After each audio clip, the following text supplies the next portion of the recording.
Oke, Assalamualaikum warahmatullahi wabarakatuh. Halo anak-anak. Jadi kali ini Bu Ike ingin menjelaskan tentang kisi-kisi STS Project IPAS tahun 2025 untuk semester gasal. Oke, sebelumnya Bu Ike akan share dulu kisi-kisinya. Jadi kisi-kisinya seperti yang sudah Bu Ike sampaikan sebelumnya ya, bahwa kita akan nanti di STS akan ada materi tentang bab satu tentang ciri-ciri makhluk hidup dan juga makhluk hidup dan lingkungannya maksudnya dan juga zat dan perubahannya. Oke, kita langsung saja untuk materi yang pertama. Indikator soal yang pertama adalah mengidentifikasi gambar organ pernafasan manusia. Jadi eh, gambar organ yang sudah kalian buat itu silahkan dipelajari. Nanti akan ada gambar dan Bu Ika meminta menunjukkan organ mana yang ditandai atau organ yang ditandai ini fungsinya buat apa kayak gitu ya kan. Kan ada 7 ya. Organ pernafasan manusia itu ada hidung, faring, laring, bronkus, bronkiolus, dan alveolus itu silakan kalian pelajari. Yang kedua, menyebutkan dan menjelaskan fungsi dari organ pernafasan. Fungsinya. Jadi selain kalian hafal urutannya, kalian juga harus tahu fungsinya. Oh, alveolus ini tempat bertukarnya oksigen dengan karbon dioksida dan lain sebagainya kayak gitu. Terus yang ketiga menjelaskan ciri-ciri makhluk hidup. Nah, ciri-ciri makhluk hidup itu kan ada banyak ya, ada bernafas, berkembang biak, terus apalagi tubuh dan berkembang semuanya itu kalian pelajari, kalian apa namanya? Kalian identifikasi perbedaannya ini antara ciri-ciri yang satu dengan ciri-ciri yang lainnya. Nah, nanti akan ada contoh, terus kalian disuruh menyebutkan apakah contoh tersebut atau pernyataan tersebut termasuk ciri-ciri makhluk hidup yang mana. Yang keempat, mengidentifikasi jenis nutrisi yang diperlukan oleh tubuh. Jadi jenis nutrisi yang diperlukan oleh tubuh itu kan banyak ya. Contohnya ada makronutrien itu ada karbohidrat, ada protein, ada mikronutrien, ada mineral, vitamin. Nah, kalian pelajari itu, nanti akan ada contoh makanan dan kalian identifikasi apakah dia termasuk karbohidrat, apakah dia termasuk protein, vitamin atau mineral gitu. Menjelaskan perbedaan sistem reproduksi pada hewan. Jadi reproduksi pada hewan ini ada berapa? Ada tiga ya. Ada ovipar, ada vivipar, ya kan? Ada ovovivipar. Nah, kalian pahami perbedaannya itu apa? Ada yang cirinya yang satu melahirkan bertelur. Contohnya hewannya apa aja kayak gitu. Kalian pelajari. Terus menjelaskan produk yang dihasilkan dari proses fotosintesis. Nah, ini bisa kalian pelajari dari reaksi yang terjadi pada saat fotosintesis. Jadi fotosintesis itu kan sebenarnya si tumbuhan itu kan dia membutuhkan karbon dioksida dan juga air, dia diubah menjadi oksigen dan juga maksudnya oksigen dan juga energi. Gitu. Energinya digunakan untuk tubuh si tumbuhan sendiri dan oksigennya digunakan untuk dilepaskan untuk lingkungan. Terus yang ketujuh, menjelaskan komponen biotik berdasarkan peranannya. Jadi komponen biotik kemarin ada dua ya berdasarkan peranannya. Ada yang berdasarkan apa itu? Tingkat organisasi. Oke, jadi berdasarkan peranannya itu kan ada apa namanya?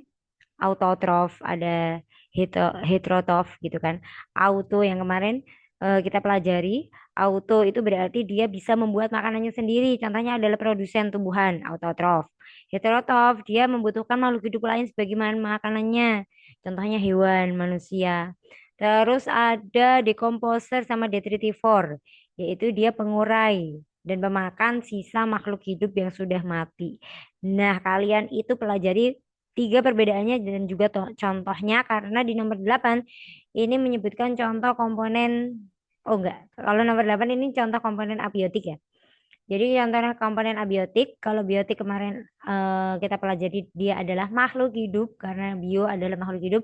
Kalau abiotik berarti yang ada di lingkungan selain makhluk hidup. Contohnya apa? Air, udara, tanah, batu, dan lain sebagainya. Jadi ini indikator soalnya bukan per indikator soal terus nanti soalnya cuma satu, enggak. Ada yang beberapa indikator yang soalnya lebih dari satu. Yang penting kalian pelajari aja. Terus menjelaskan komponen biotik berdasarkan tingkat organisasinya. Kalau tadi berdasarkan peranannya ada autotrof, heterotrof, decomposer, detritivore. Sekarang berdasarkan tingkat organisasinya. Berdasarkan tingkat organisasinya ada individu, komunitas, populasi, ya kan? Kemarin juga ada beberapa yang sudah identifikasi. Apakah contoh ini disebut individu? Apakah contoh ini disebut populasi? Komunitas itu apa? Terus ekosistem itu apa? Nah, kalian pelajari. Next, menganalisis jenis simbiosis yang terjadi pada gambar. Jadi nanti Bu Ika akan menyediakan sebuah gambar dan kalian identifikasi simbiosis apa yang terjadi di gambar tersebut. Kita ulang lagi ya, simbiosis kemarin ada 4. Yang pertama ada simbiosis mutualisme yang saling menguntungkan. Yang kedua ada komensalisme yang satu diuntungkan, yang satu tidak dirugikan. Dan yang ketiga parasitisme, yang satu diuntungkan, yang satu dirugikan. Dan yang keempat adalah netralisme, netral. Jadi dia tidak berpengaruh walaupun mereka hidup di satu tempat yang sama tetapi mereka tidak saling mempengaruhi. Itu namanya netralisme. Next mana nih? Oh ini, mengidentifikasi peranan makhluk hidup dalam rantai makanan dan jaring-jaring makanan. Nanti ini Bu Ika akan menyediakan rantai makanan dan juga jaring-jaring makanan. Kalian eh, identifikasi peranannya. Mana yang jadi produsen, mana yang jadi konsumen satu, mana yang jadi konsumen dua, mana yang menjadi konsumen tiga, mana yang jadi pengurai. Terus makhluk hidup mana yang berkompetisi, bersaing, mana yang jadi predator, mana yang jadi prey, kayak gitu. Jadi apa namanya? Ini nanti akan ada sebuah gambar ya. Ingat, jadi yang bisa membuat makanannya sendiri seperti tumbuhan, rumput, rumputan itu dia disebut sebagai produsen. Dan yang memakan produsen itu ini disebut konsumen satu. Yang memangsa konsumen satu disebut konsumen dua dan seterusnya gitu ya. Next, menyebutkan zat atau kegiatan yang menyebabkan pencemaran. Yang di sini spesifikasinya adalah pencemaran udara. Jadi pencemaran udara kemarin itu kan penyebabnya banyak ya. Ada oksida karbon, tapi ini lebih spesifik ke oksida karbon. Jadi oksida karbon itu ada CO, ada CO2, ada juga CFC ya.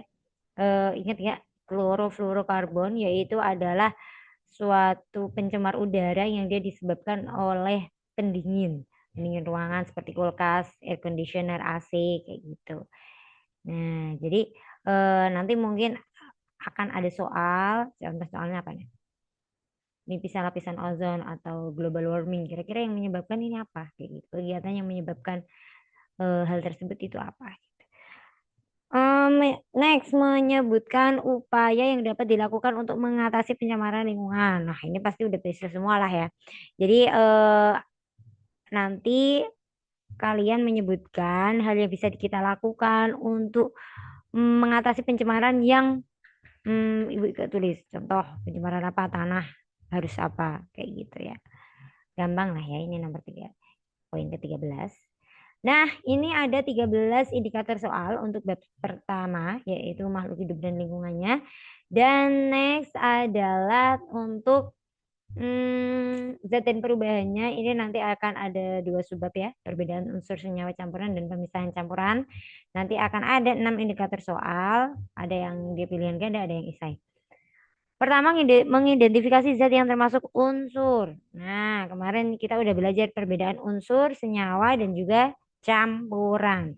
Jadi unsur itu adalah zat tunggal yang tidak bisa dibagi lagi. Contohnya oksigen, hidrogen, emas, AU, besi, Fe. Nah, itu ya. Terus senyawa. Yang kedua, mengidentifikasi zat yang termasuk senyawa berarti zat yang mana dia gabungan dari beberapa unsur. Contohnya air, gabungan dari unsur hidrogen dan oksigen. Contohnya garam, gabungan dari unsur natrium dan klorin. Nah, itu. Mengidentifikasi zat yang termasuk campuran. Nah, berarti ini campuran ini beberapa materi ya. Beberapa senyawa, beberapa zat. Contohnya apa? Larutan garam itu kan terdiri dari senyawa air dan juga senyawa garam. Nah, itu berarti dia termasuk campuran. Next, mengidentifikasi lambang unsur atau senyawa kimia. Jadi, lambang unsur atau senyawa yang sudah kita pelajari, yang sudah kita tulisin di situ, silahkan dipahami, dihafalkan ya kan. Nanti karena Bu Ika akan mengeluarkan soal-soal yang mana kalian tak suruh mengidentifikasi mana lambang yang benar. Ini lambangnya apa kayak gitu. Menjelaskan proses pemisahan campuran dan juga contohnya. Pemisahan campuran kemarin kita udah belajar banyak ya. Ada filtrasi, ada dekantasi, kristalisasi, sublimasi, apalagi destilasi. Nah, itu kalian pelajari dan kalian pahami perbedaannya ada di mana. Oh, filtrasi itu kayak gini. Destilasi itu kayak gini, yang perbedaan suhu kayak gitu. Terus contohnya itu apa? Kalau destilasi itu contohnya apa? Penyulingan minyak kayak gitu. Kristalisasi contohnya apa? Pembuatan garam. Nah, kalian pahami di situ. Dan yang terakhir mengidentifikasi proses pemisahan campuran yang digunakan pada suatu zat. Nah, ini juga kalian kalau ini menjelaskan ya, kalau ini mengidentifikasi.